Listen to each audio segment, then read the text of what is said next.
चला तर आज बटाट्याची चटणी बनवायची आहे। त्यासाठी कढीपत्ता, कांदा, लसूण आणि मिरचीचा ठेचा घेतला आहे आणि बटाटे उकडून घेतले आहे। सगळ्यात पहिल्यांदा मी कढई ठेवली, त्यामध्ये 2 चमचे तेल घालून घेतले। तेल गरम झाल्यानंतर त्यामध्ये अर्धा चमचा मोहरी टाकून घेते। मोहरी पण तडकली, त्यानंतर 1 चमचा जिरा टाकून घेतला। जिराही तडकला, त्यानंतर कांदा टाकून घेतला। मध्यम आकाराचा एक कांदा घेतला होता। आता कढीपत्ता टाकून घेते। कढीपत्ता जर आवडत नसेल तर तुम्ही स्किप पण करू शकता। आता ही सगळं जिन्नस मी मिक्स करून घेत आहे। त्यानंतर त्यामध्ये मिरची आणि लसूण वाटून घेतला होता तेही घालून घेते।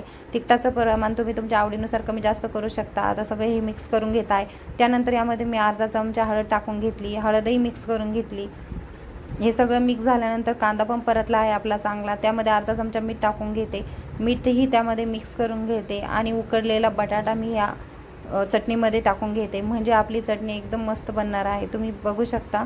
आता मी सगळे बटाटे या कांद्यावर टाकून घेतले आहे। आता हे सगळं मी मिक्स करून घेत आहे। अगदी थोड्या वेळात बनते, जास्त वेळ पण लागत नाही, 5 मिनिटात बनते।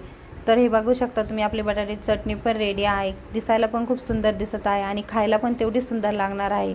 आता मी ह्या ताटामध्ये काढून घेतली आहे। तुम्ही एकदा नक्की करून बघा, तुम्हालाही आवडेल। धन्यवाद।